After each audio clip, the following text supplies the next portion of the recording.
Hello, everyone, and a warm welcome into our fifth episode. My name is Sarah. And I'm Elina, and I'm so excited to be here again with you. Today, we're going to speak about a super loaded topic and a very important one, which is eating disorders and disordered eating in our lives. How can we recognize that our eating maybe is disordered? What is the difference between having disordered eating or having a real eating disorder that has been, for example, diagnosed by a medical practitioner? What do we use as little signs to recognize that the eating of somebody we love is, for example, disordered? How can we intervene to help someone, or how can we help ourselves get out of a spiral of binging and purging, of restriction, of emotional eating? We will be speaking about all of this. And I want to start by saying that the place we're speaking from, in my case, is experience. And in the case of Elina, it's a huge experience in working with people that have gone through an eating disorder. And the first time we spoke about this in a phone call, I found it so interesting because I had lived through an eating disorder that changed. It went from anorexia when I was a teenager into more of an emotional eating. Then it went to do full-blown binge eating. And I had really to experience the root cause that had caused all of this for myself. And that's how I got very fascinated into how does the brain work? How does an eating disorder come about? It's not just randomly there. How does society play into the role of an eating disorder? And I was speaking with Eline, and she told me, actually, I've been very lacking just having a normal way around food. And I found that is so amazing that people like Eline are there and can tell us, what does normal eating look like? How should a human being relate to food? How good can it get? Because through my experience, I also know it's definitely possible to recover from an eating disorder. It might seem like a huge struggle or something that is, yeah, not humanly attainable when you're in it. But then I can tell you from the other side that it's totally worth it. And it's a long journey that requires a lot of patience, but also brings a phenomenal amount of personal development with it. I feel so fortunate to be able to say that I've never had that experience, which I think, especially as women in this society, is quite rare. I think, especially if you start talking about food, about your body with any women in your environment, you'll be surprised at how many people, how many men, of course, as well, but especially women are struggling to have a healthy and relaxed relationship with food and with their bodies. And of course, a lot of the disordered eating comes from the pressures from our society to look a certain way, which is then again very deeply connected to how we're feeding or not feeding our bodies and how we're moving. And it's something that we feel like we can control and should control.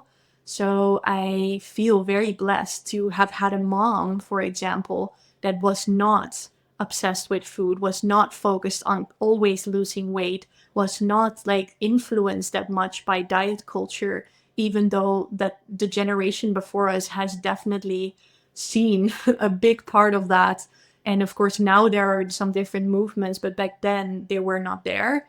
And I think you can have expertise basically in two ways. And I feel like we have them both here present now because of my perhaps natural experience of having a good relationship with food and always have had a good relationship with my body, with food. I always feel very comfortable to eat what I want to eat, to be connected to my body, to really feel when I'm hungry or when I'm full, and to really feel just a playfulness and excitement around food, and also be able to make healthy choices pretty effortlessly from a place of care.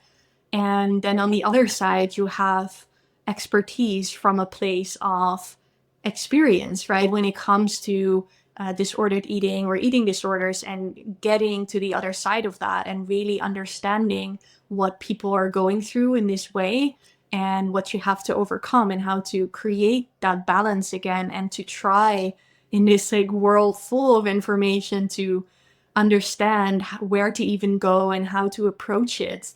And I think it's wonderful that we can combine our expertise in this way. And of course, I've been guiding women for the last almost 10 years through this journey of reconnecting with our bodies and reconnecting to our intuition, because really what we want to get at is intuitive eating, where, because you were asking, right, what is normal, to how to relate to food, which I would say is feeling free to eat whatever you want while also being able to respect your body and make choices that are nourishing, and to really be able to take care of your body and also appreciate that health is a lot more than just eating a lot of vegetables, and that it's actually really healthy to be able to enjoy yourself, to really appreciate the cultural and social aspects of food, and to really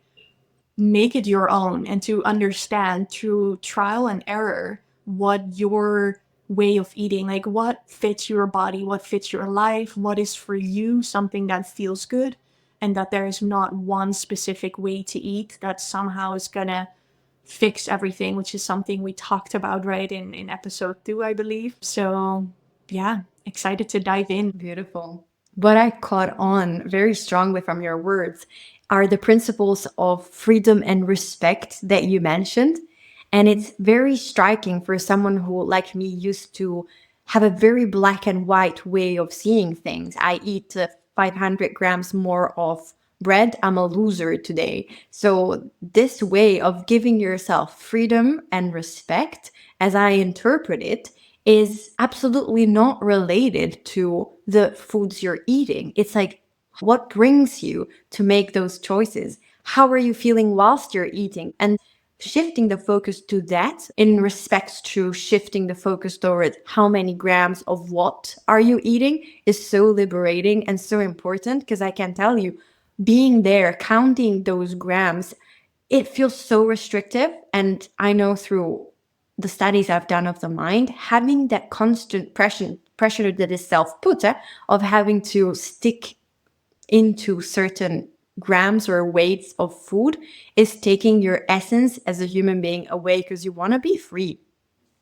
So yeah, it was wonderful to hear you say that. And I can feel it deeply that it if I had heard this a long time ago, it would have sparked something in me. And what I was hearing, the environment I was in was contributing to the eating disorder I had and was keeping me trapped. And I know that many people are trapped in an environment that keeps them in their eating disorder. And it's not to blame the environment for the eating disorder, because I believe 100% we have free will and we can change no matter what is our environment and who are we with.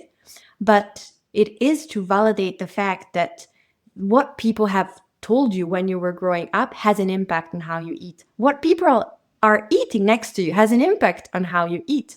So the fact that you are maybe surrounding yourself with all people that are on a diet will necessarily affect the way you're eating, especially if you struggled with an eating disorder or are struggling with an eating disorder, because your reality will be different from the reality, let's say, an uncontaminated human being is grown in. You already have that pressure put on you because you want to fit in. You want to do what the other people are doing. So if everybody in your family, and I had a client that told me at some point of the year, my whole family went on a diet and I was 7. So, I wanted to do that too. Or I felt I had to fit in the family and do it too. So little kids learn to restrict what they're eating. And little kids should absolutely fulfill their hunger cues because they're essential for the growth of the body. And that's where things get out of balance, because then the body is feeling threatened. There's actually a part that is responsible for our survival, which is the subconscious, as we talked about in other episodes. And it's like, oh, help. I need to make the person survive. I need to make the person eat. And that's where eating goes really out of control. And it's not about eating, an extra 500 grams. It's where you really go and empty out your refrigerator because your body thinks that you're dying. So I wanted to ask you, Eline, on that topic, like, how can you recognize that your eating is a bit abnormal? What are the cues?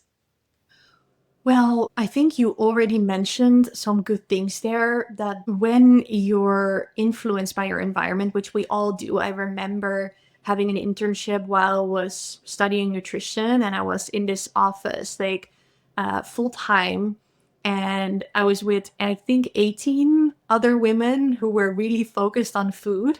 And we were giving out nutrition advice, and it was all pretty specific. It was restrictive, or at least I think the focus was to help people lose weight and to have like a pretty specific way of eating and not too much fat. And there was all these things. And I was surrounded by all these women. And of course, I started to get influenced. I remember so well slowly starting to kind of eat by those rules, even though I didn't even really chose that like consciously, I think. And then I remember being a bit restrictive during the day. And then at night, I would kind of be eating a lot. And I remember my partner being like, why are you all of a sudden like eating like so much after dinner and it's becoming this whole thing and you kind of keep eating the whole evening? Like, what is happening? What has changed? And now I can look back and see how I was just maybe subconsciously or consciously influenced by all these women around me almost like the entire day. And I just started to pick up these habits. And therefore, I was kind of unaware that I was under eating during the day. I was restricting.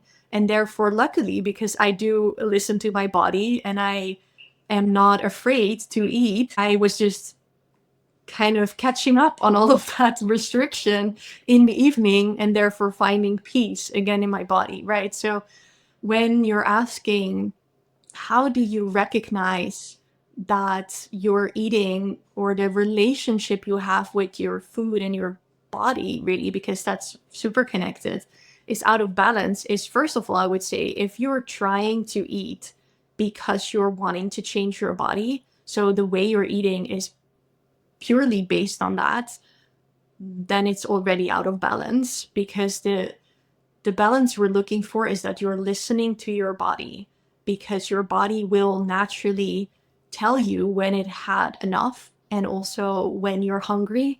And we want to be in this respectful, right, relationship with our bodies. And it really being like a co-creation, right? Like you're curious about why or when or what you even want to eat, and you're open to eating whatever that may be, and being curious and playful around food and feeling freedom, I think, is the big thing, is feeling free to make any choice you want to make. And then from a place of love and care, you can kind of check in like, okay, what do I now want to pick? What feels good in my body right now? What excites me? And really creating a bit of a balance with that. That is also bigger than one moment, right? So it's, you're creating balance in like a week, in a month, in a year. Like, what are the big choices you're making? But there's no fear around food. There is no direct relationship with what you're eating and how you're trying to perhaps fix your body. There is no overthinking. There is no calorie counting and thinking back about if you're still able to eat something. So there's no restricting in any way. Not only not physically restricting, so literally not eating things, but also the mental restriction of constantly kind of thinking about food, thinking of what you should be eating, what you shouldn't be eating. Maybe there's like a food police going on, right, in your mind. So even though you are maybe making some choices that aren't the most nourishing, there's like the food police going on of like, you're bad now, or because you ate this, you ruined your day, or there's like all this diet culture thinking, really, that has to do with food being either good or bad, being really focused on weight loss, really having this idea that, okay, now you ruined it, so fuck it, I can now just eat anything because it doesn't matter anymore. Which, of course, your body still cares what you put in it. Your body is not like, okay, tomorrow we start again, but your mind is like, okay, tomorrow I have to like really get it right and be on track, or whatever that is. I think it's good to mention here that having this good relaxed, happy relationship with food that is respectful towards your body is pretty rare. Like, we've really normalized diet culture in our culture. So you'll probably see that in conversation, especially with other women, there are a lot of comments of like, oh yeah, I really shouldn't eat that, or oh, I had this last night, and oh my god, I've been overeating. There's like a lot of talk around this that we've normalized but isn't actually normal. And I think that's just good to be aware of. Like, do you feel comfortable in your body? Do you feel free to eat what you want to eat? Do you feel free to be really busy with other things, right? Like, how much time, energy, and effort are you putting into your food, the planning of your food, thinking about food? I think another really big thing, and we can probably talk a bit more about that when we touch upon binge eating, but if you're constantly thinking about food, there is probably a good chance you're under eating, right? So there are a lot of ways to recognize that the relationship you have with food isn't as balanced and healthy as it could be. And then, of course, there's a difference between disordered eating, which has all these different levels, and everybody has their own way or own flavor of dealing with it. That we often also maybe talk to ourselves about, like, no, this is normal, this is okay, I'm just doing this because this and this and this. But an eating disorder can have a much more severe impact, of course, on your mental health, on your whole life, on your body. Maybe you can talk a little bit about that, Sarah. Like, what would you say is the big difference, or how would you describe this for people to understand a bit better what we're talking about? Yeah, I would like to introduce this concept of where do you see it coming from? Do you see it coming from a place that is deep inside of you and always feels a void, for example, that you need to fill? Or do you feel it's coming from your surrounding? Is it something that you like want to achieve to have a fitter body, and so you're scrolling through social media and you're seeing that this girl in a day she ate, these are very popular videos, what I eat in a day. I would put a little warning flag. Everybody is different. Even in a month, if you were to see what I eat in a month, it changes entirely based on whether I am in an ovulation moment or I'm having my period. I eat completely different amounts of calories. And yeah, I notice it, and it's something that makes me smile. So trying to eat as another person that has a different weight, a different height, a different life from you, and is in a different moment of their life makes no sense. So if you're trying to match something that as a society we see as pretty or as a necessity to be attractive or to find a partner, if you feel that is you, so you're doing it for an outside reason, I would say that's more towards disordered eating category. Your eating is going out of its normal balance because you're thinking too much about it. That's simple. You're obsessing about it.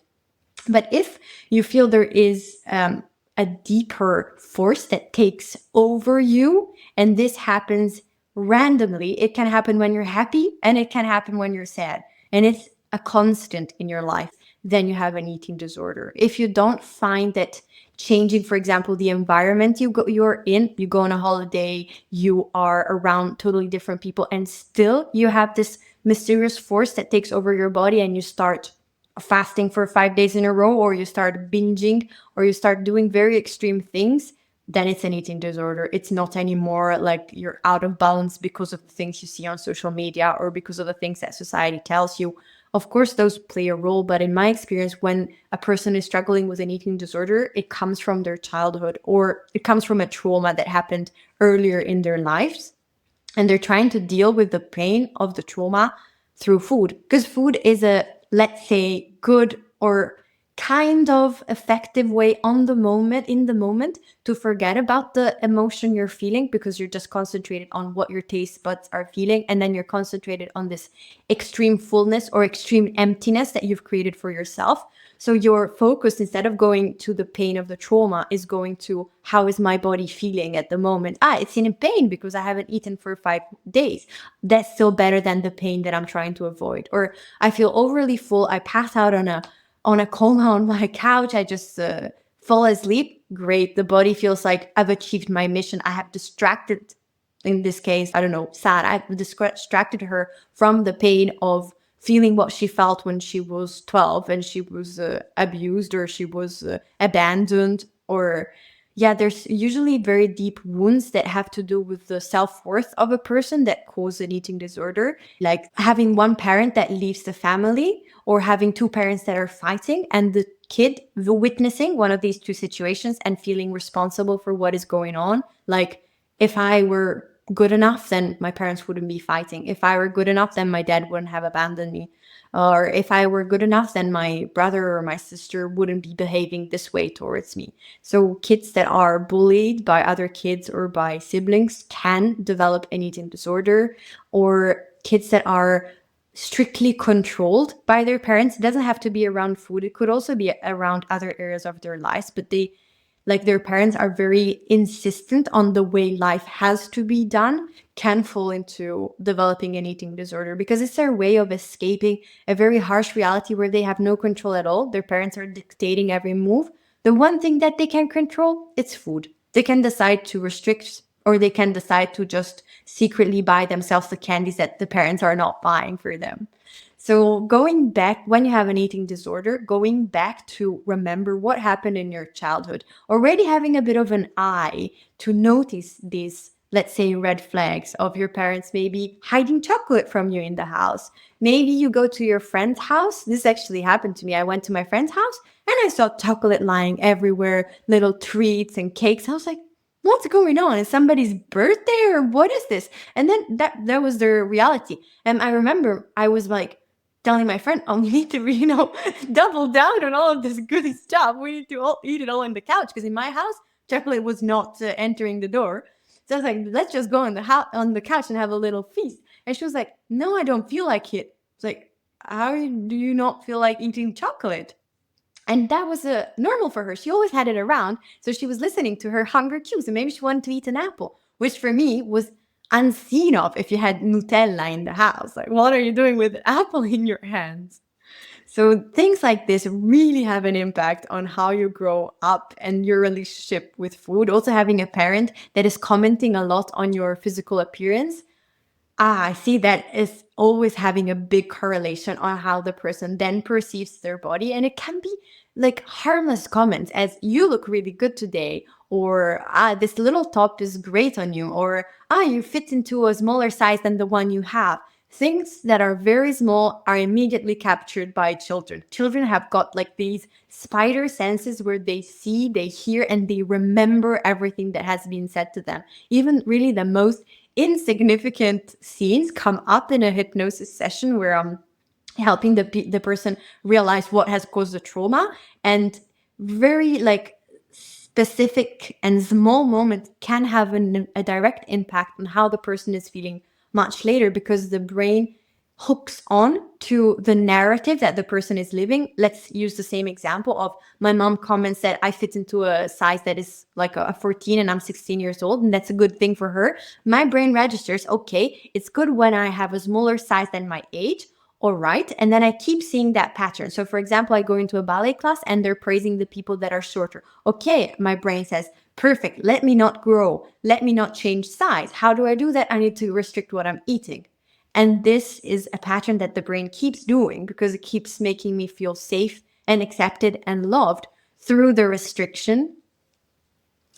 Yeah, thank you for sharing that. And I think it's really important to make this distinction and to also really acknowledge that it's a very complicated and layered topic, and that if you are struggling with these things, that it is really important to seek help and to really talk with somebody else, someone with more expertise, someone who is not living your experience, to kind of see what is really going on. Because I think sometimes when you're in it, it's hard to recognize what, like, where you're really at. I know for a lot of my clients, they think that perhaps they come to me because they just want to get back on track with their food, or they feel like their food is like somehow out of control. and they think they need a stricter diet or like better nutrition advice.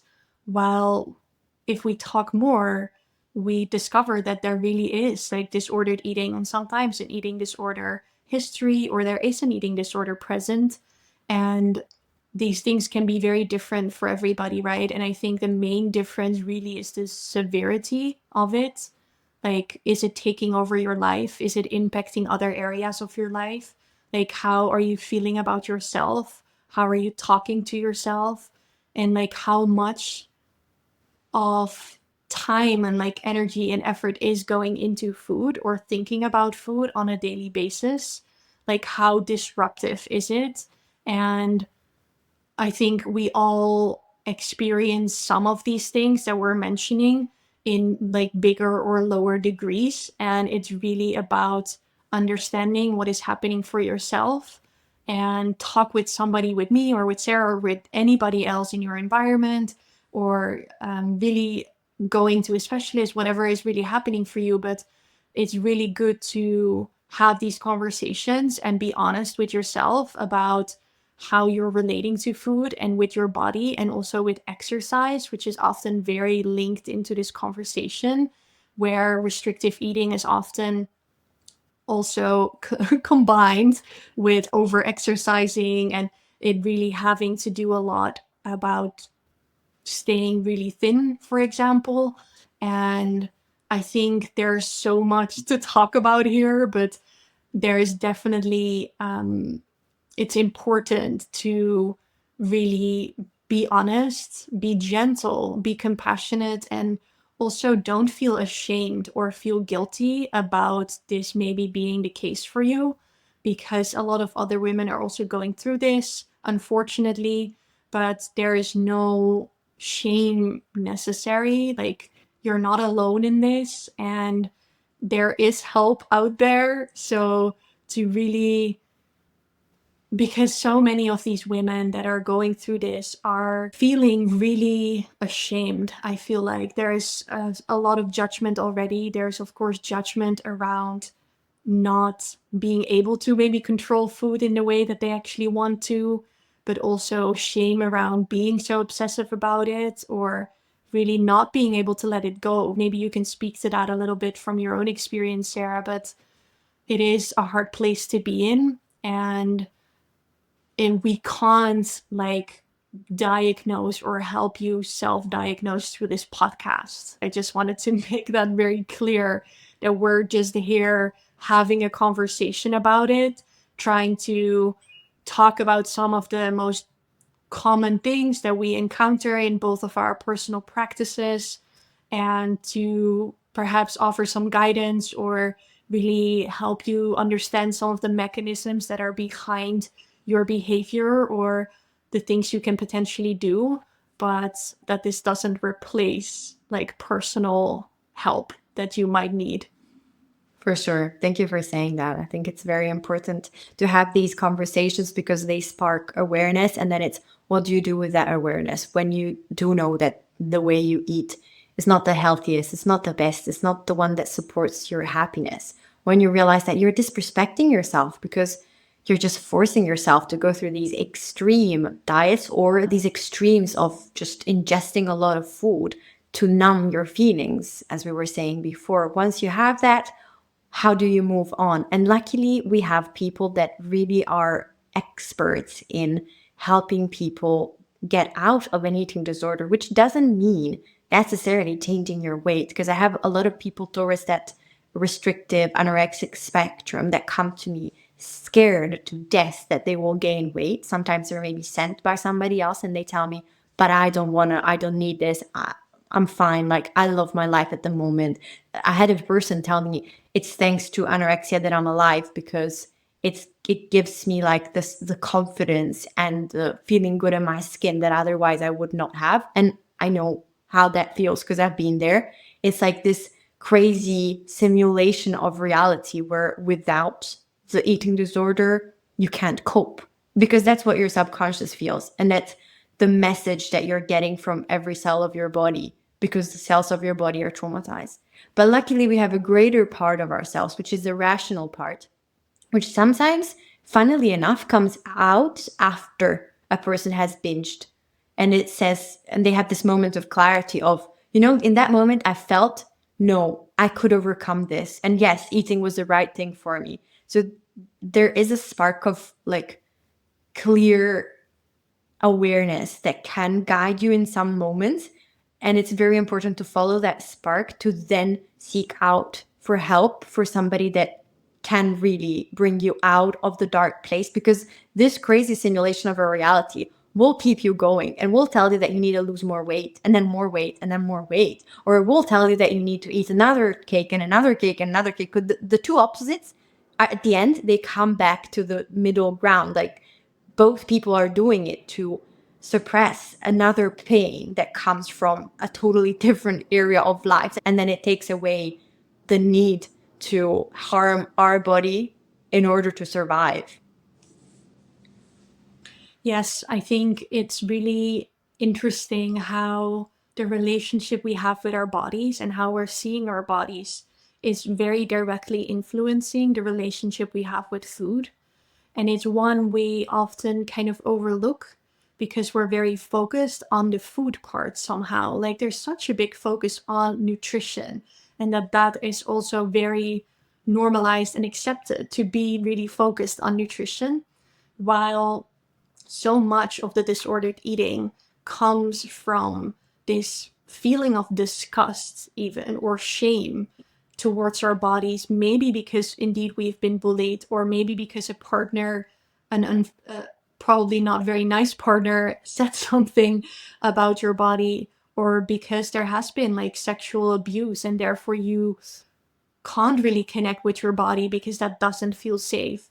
Or there is another reason why you just feel terrified to fully be in your body, right? I think that's kind of what you're speaking to, is that you're not feeling safe enough to be fully in your body, to feel your feelings, to be with yourself. And because of that, there's like all these big ripple effects of like how we're relating to food, how we're trying to disconnect from ourselves. And I think this whole disordered eating is in a way so normalized that it very often goes unnoticed, or people are like kind of accepting, like, oh yeah, she's just on a diet, or there's like this weird, yeah, acceptance that happens around this topic. And I see it as well in this focus on food and emotional eating. So many people struggle with this. And instead of looking at the emotions, which is what it's even in the name, we're really focused on restricting the food. Like you have to stop eating this much because either you're scared to gain weight, or you just feel ashamed about being out of control with food, or whatever it is. There's this very big focus on stop overeating instead of like, hey, sweetie, what's going on here? Can we be curious about where this need is coming from and what emotions are perhaps behind this drive to overeat? And this is where you can, it's like a good example of how complicated it is, because sometimes the overeating just comes from restriction. And sometimes it is because that's your way of dealing with life or dealing with a certain trauma. And eating makes you either feel something or makes you not feel something.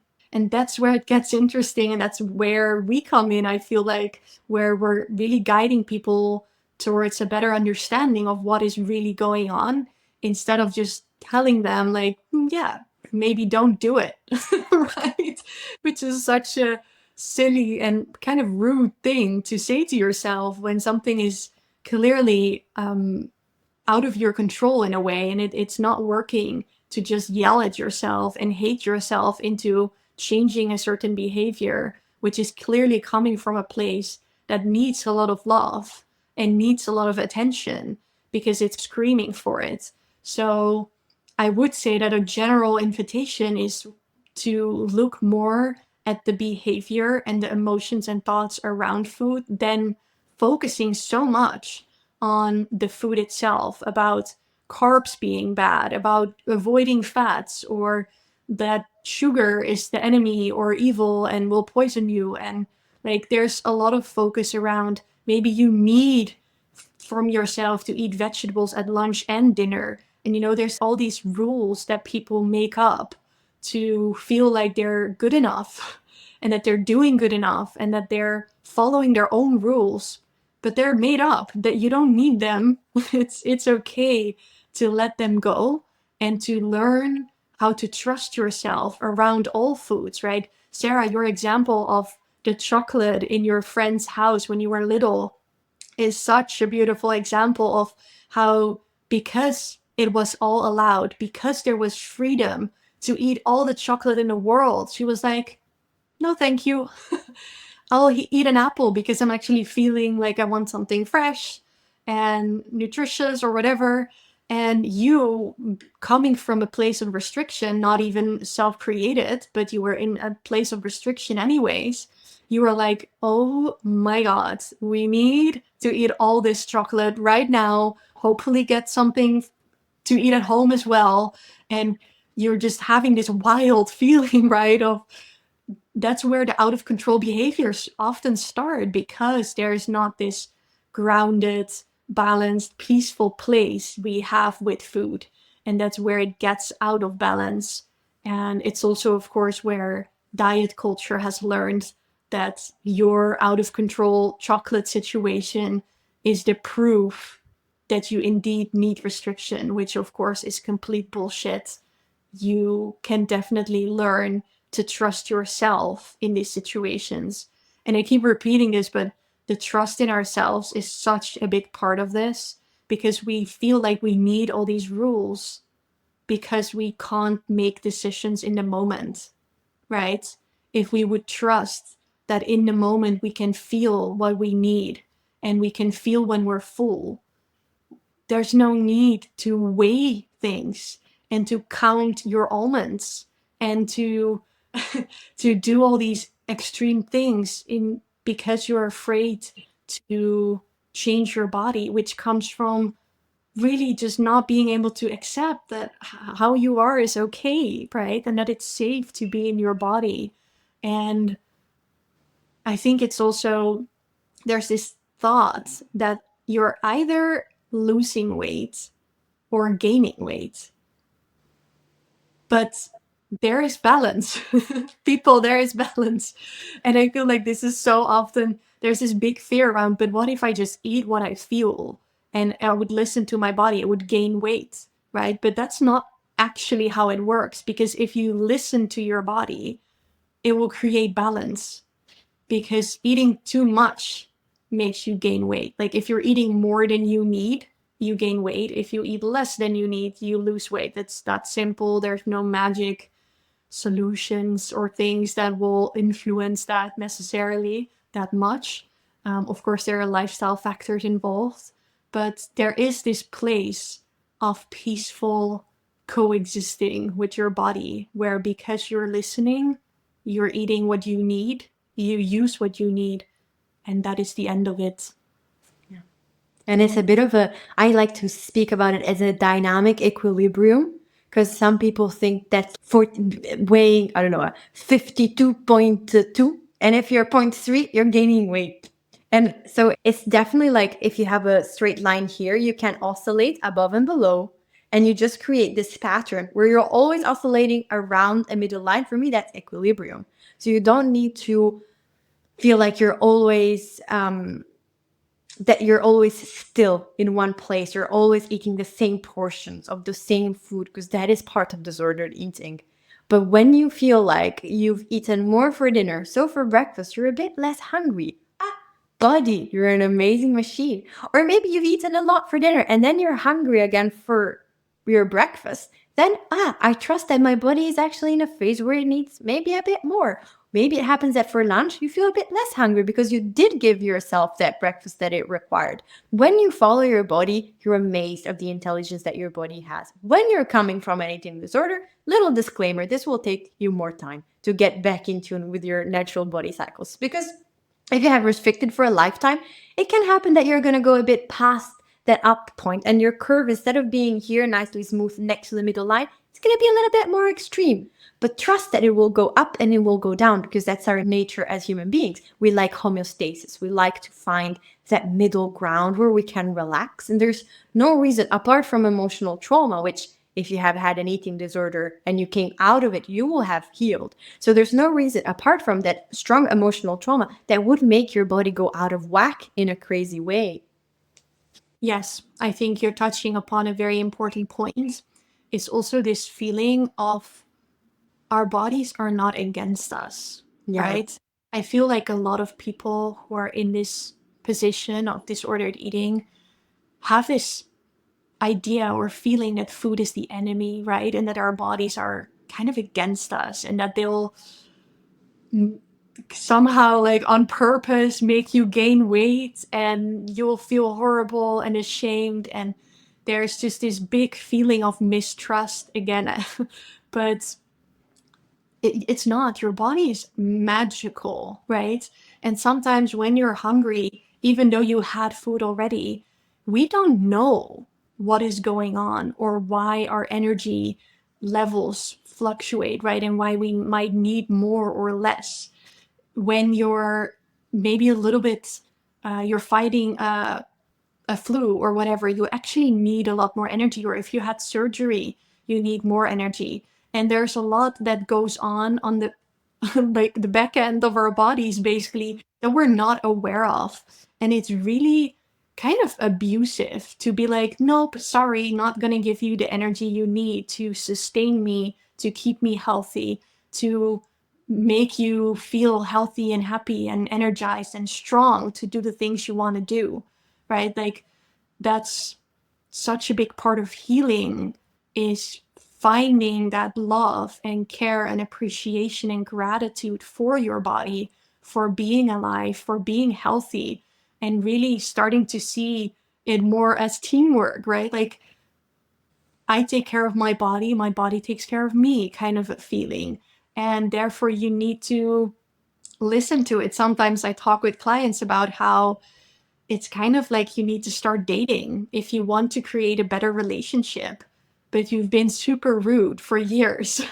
You're gonna have to do some repairing, right? And you're gonna have to spend a lot of time together and ask a lot of questions and be really curious and be really kind and gentle and generous. And because you've been so rude, the relationship is gonna take a bit more time than for the people that are already in a good relationship, right? Because then it's just maintenance and happiness. But if you've been in an abusive relationship, it's gonna take time to repair these patterns and really restore that trust when it's been broken over and over again.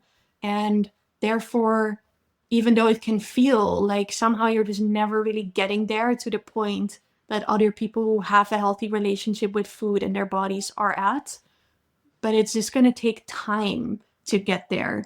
And it needs a lot of compassion and care to restore the relationship. And I think it really helps to see it as a relationship, because we have that kind of experience, hopefully, of like, oh yeah, of course, if you want to get to know somebody, you need to date with them. And it's nice to be curious and to actually listen to people. So the same is true for our bodies, right? You can't expect to just hear the signals when you've been ignoring them for years. Like, you need to reestablish a connection. Exactly. And it reminds me about this client I had that really was struggling with binging.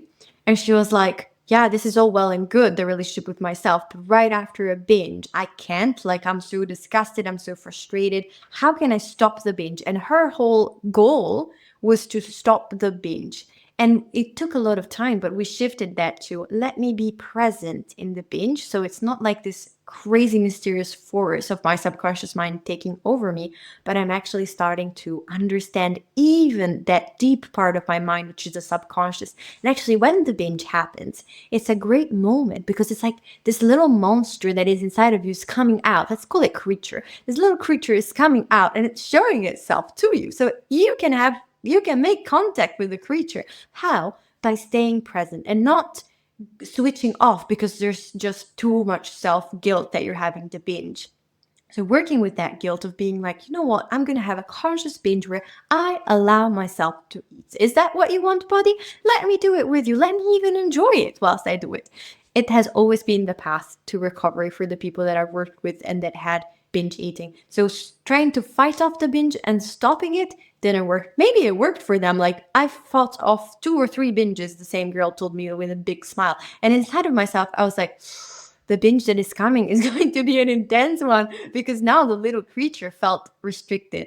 The little creature didn't feel understood and didn't have a chance to meet with the conscious mind that then tells the subconscious there's no need to binge on the things I have in the food because I will have them the whole week long and I'm going to allow you to eat them in the right quantities that make you actually feel good.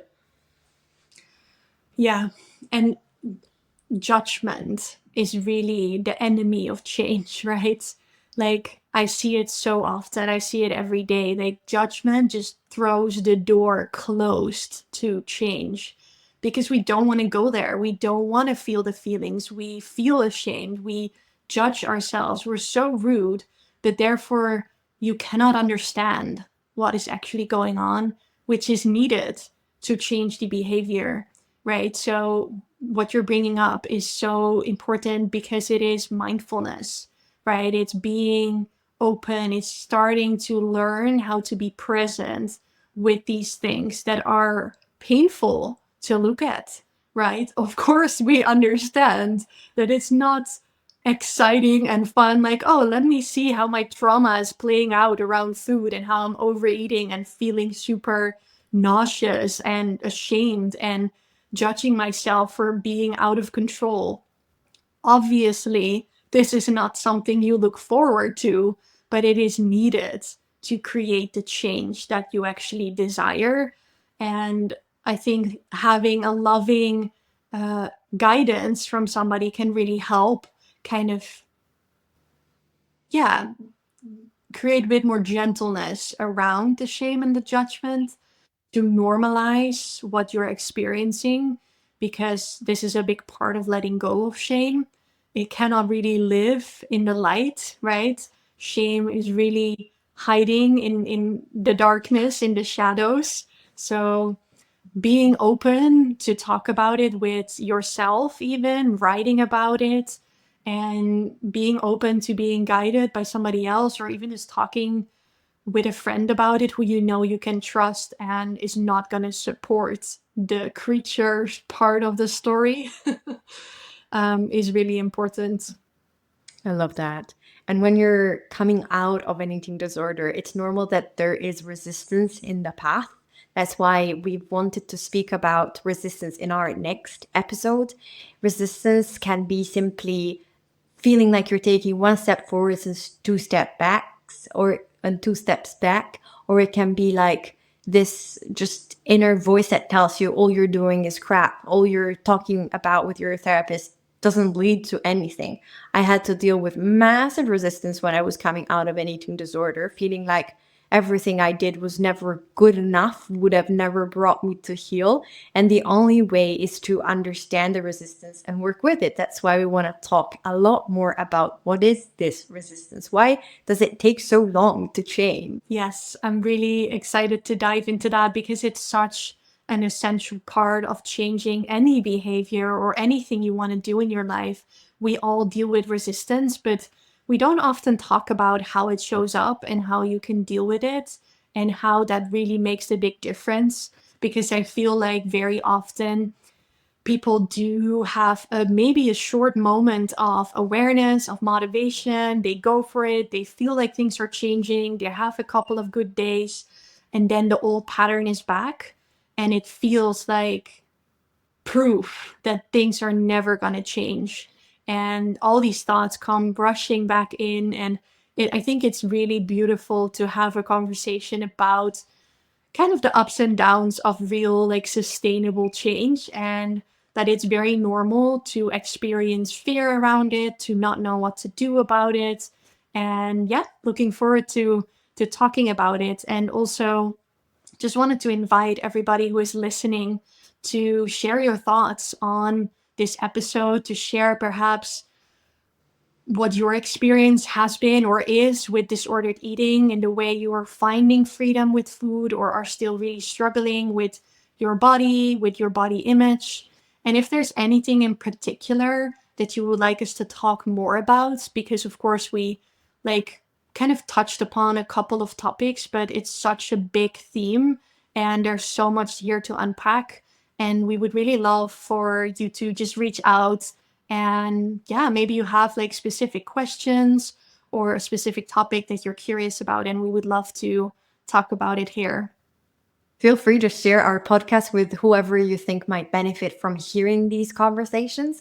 The best way to have a podcast grow and to have a greater and bigger impact is for you who are listening, to share what we are divulging. So thank you very much for being here, and see you in our next episode.